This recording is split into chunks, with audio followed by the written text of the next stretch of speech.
إخواني الليلة ليلة الجمعة وعندنا مرضى وأعزاء أصحاب حاجات، رجائي شوية بانقطاع توجه إلى الله عز وجل. اللهم إنا نسألك بجلال وجهك وبرحمتك التي وسعت كل شيء وبكلماتك التامات، من على مرضانا بالعافية والشفاء يا الله.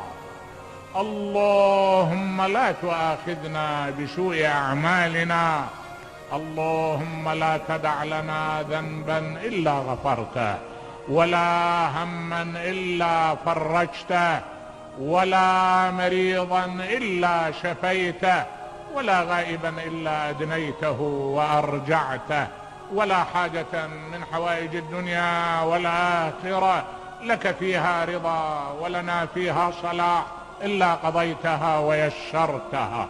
اللهم اجعلنا ممن يأخذ بحجة آل محمد.